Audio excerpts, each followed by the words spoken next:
আজকের ছড়া আজকের পড়ায় স্বাগতম। আবৃত্তি করছি জাতীয় কবি কাজী নজরুল ইসলামের ১২৫তম জন্মদিন উপলক্ষে লিচু চোর কবিতা।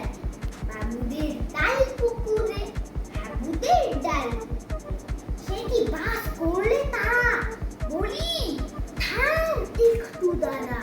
পুকুরের বই কাছে না, লিচুর এক গাছ আছে না, কোথা না আসতে গিয়ে যা বড় কাস্তি নিয়ে গাছে গোল যেই চড়েছি, ছোট এক ডাল ধরেছি। ও বাবা মরা করেছি সরার জোরে, রবিবার মালির ঘাড়ে সে ছিল গাছের আড়ে। বেটা ভাই বড় উচ্ছাল, ধুমাধুম গোটা দুচ্ছাল, কিল্লো ঘুষি একদম জোরসে টুসি। আমিও পাগলে চাপড় দেহাওয়া চাগিয়ে কাপড় লাফিয়ে ডিল্লু দেওয়াল দেখিয়ে বিদ্রে শিয়াল। ও বাবা সে আর কোথা, ভোলাটা দাঁড়িয়ে হোতা দেখে যে আটকে ওঠা, পুকুরে চড়লে ছোটা। আমি কই কম্প কাবার, পুকুরে করবে সাবার।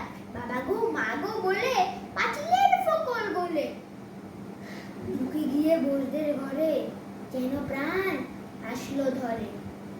যাব ফের কান বলি ভাই, চুরিতে আর যদি যাই, তবে মোর নামই মিছা, কুকুরের চাম্পা খিচা।